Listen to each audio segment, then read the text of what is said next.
What's up, everybody? It's your favorite Sith Lord who hates the beach, favorite nerd, and today we are looking at the SH Figuarts Tamashii Nations exclusive Anakin Skywalker. I had to pay out of my, let's just say I had to pay an arm and a leg for this guy through BBTS because I didn't get in on the exclusive. But this is from what I understand, the deluxe edition, which was for the early pre-orders, and you get the extra set of accessories, which we will take a look at while we take a look at the other accessories. So he comes with a few accessories, 2 force-using hands, left and right, 2 holding hands, which do hold his lightsaber just fine. And the lightsaber, you know how I feel about this, it should have a white plastic rod through the center and then the blue translucent around it. I know you guys are probably tired of hearing it, but I'm going to keep saying it until somebody gives it a shot. The hilt itself, I think, is a black plastic with then silver and gold accents painted upon it. And then you get an additional, just the lightsaber hilt with the same sort of accents, and it plugs into his belt. Voila. And then it is my understanding that this deluxe version comes with 2 extra lightsabers, both with this silver finish, and then we have some red detailings on there and really tight black line work on there, as well as some gold accents on there for his battle with Dooku, as well as an additional head with more of an angry face. Now, we're going to talk about this a fair bit, and we're going to talk about this while we talk about the other face. We won't be talking about the other face when we go through the figure, obviously. I love the faces. Now, they both use like the dot matrix paint application, and I think for whatever reason it does come across better on this one than the angry face. But the sculpts and the paint on this is absolutely beautiful. It might be the best face I've ever seen from SH Figuarts, and that's saying something. It is outstanding. The sculpt and paint both work like a champ. A lot of people hate the metallic hair that they've been doing. I personally kind of like it. I think it gives it that sheen, like light is reflecting off of it, but whatever. They didn't do that this time. They used like a brown hair paint with a dark brown wash over top, and that looks good as well. I'm good either way. I do feel like the seam in the plastic shows up a bit more with the wash as opposed to the metallic paint, but whatevs, it's still fine. And then it has the ponytail, which is a softer plastic, and then has the 2 blue or turquoise or whatever that is painted on there. But this is absolutely outstanding. It's just that the dot matrix is a little bit more obvious on this one than it is on this one, but both look absolutely phenomenal. As for the figure, it works pretty well as well. The neck is on a ball peg. I think it's just a single, but you do get a lot of range out of there. Now, to be fair, this is on a ball peg as well up top, but because of the sculpt of the head, which is so tight, let's put the other one on, because we've already got to look at this one a little bit. It's so tight around there, like the seams of it, you don't really get much use out of it. You can get the swivel, but that's about it. So that's a bit of a bummer. I would have liked if that would have been done a bit better, but it is relatively seamless, so I guess it's a matter of what is more important to you. Let's continue on. So we have this piece, which is an extra piece, this softer black plastic, and then underneath we have the robes. I think it's a brown, yeah, it's a brown plastic, and then the lighter shade robe underneath the brown, and then the skin tone is painted as well. Looks pretty good. Feels like a double ball peg. Yeah, it's definitely a double ball peg. From the chest to the pelvis, which gets you a great range around. And the swivel. So that all works really well. The belt itself is a floating piece. It's a relatively softer piece of plastic. The pouches are all painted. It looks like almost like they're airbrushed, but that can't be right. And then copper, or maybe copper, gold, and silver paint applied there, and there, silver and gold paint applied along the way. All that stuff works really well. The shoulders are on a butterfly joint, which I don't feel like we always see with these, but it is nice to see. You can see it there.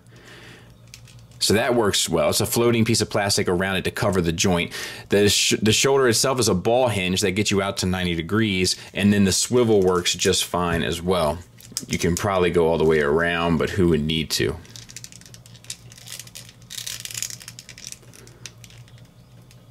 Oh, let me see what I've done here. Tight joints, I will say that. The elbow is a ball hinge, and it gets you past 90 degrees, but because of the robes, it pretty much destroys the sculpt. You're almost limited to just about 90 degrees maybe a degree shy, maybe 89. And then it will hide underneath the robe though, so that is relatively seamless. The hands are on ball hinges as well, but there is a bit of a problem here. The cloak is really low on the hand, so like adjusting the hand, moving the hand around, it can be a bit obnoxious and a little bit trying when you're going to mess with it, because it's just, there's not a lot of wiggle room for your fingers.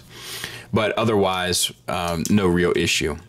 So then we have a softer piece of plastic here on two sides, split into two, that's relatively seamless, and then the two flaps that hang down in the front and back, and all that stuff looks good. The hips are on drop-down T-jointed ball joints, so you can get the bit of a drop-down and then the leg all the way up and out to the side about there. So not quite the full Van Damme and not the full Monty, but you can get the leg fairly far up. The thigh swivel is built into that, and that works fine. Single hinged knee ball hinge for the knee, that works fine. No complaints there. All the wrinkles and stuff are sculpted throughout. I should mention that. That looks good.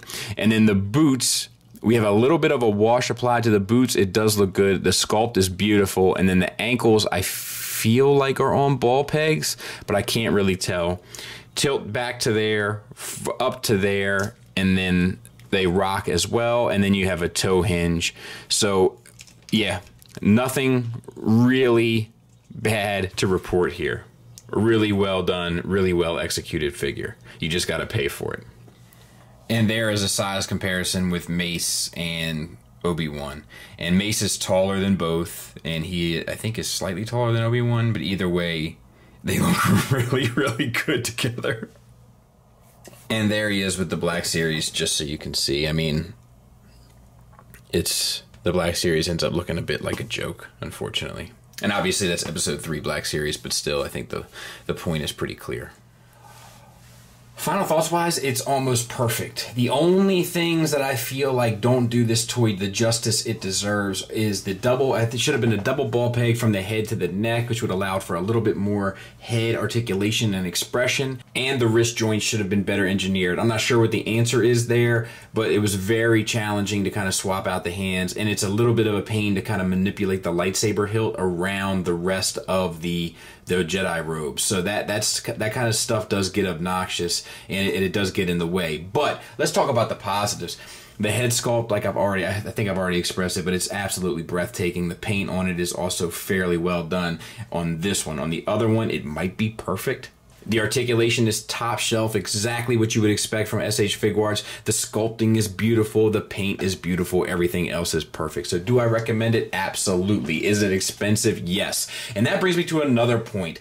The Tamashii Nations exclusives, man, like I don't get it. I don't know why so many of them need to be exclusives, especially key characters like Anakin and Padme, and I think there's other ones as well. I don't know, some of the Marvel figures have been exclusives and been like kind of challenging to get, and like I understand the point of getting your money, of course, but I just feel like if they would have made more, they probably could have sold more.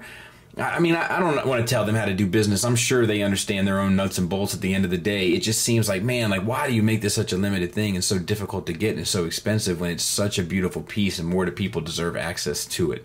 I think that came out clearly. More people deserve access to it. Does that make sense? But yeah, little pricey. Wrists are a little weird. Double ball peg from the head to the neck would have made it even better, but overall, probably a 9 out of 10 figure. I definitely recommend it if you're a Star Wars fan, if you're an Anakin fan, if you're a Vader fan, or if you're just a cool figure fan. Absolutely, by all means, pick it up. And you know, Anakin's a character that I relate a lot to in my personal life. What's wrong, Daddy? What's wrong, Daddy? I killed them. I killed them all. They're dead. Every single one of them. And not just the men, but the women. And the children, too. They're like animals. And I slaughtered them like animals. I hate them! Ah, they're everywhere. Nasty little... Whoa, one's on me! One's on me! Didn't think I was going to get one in, did you? So yeah, thanks for listening. Thanks for watching. Until next time, take care.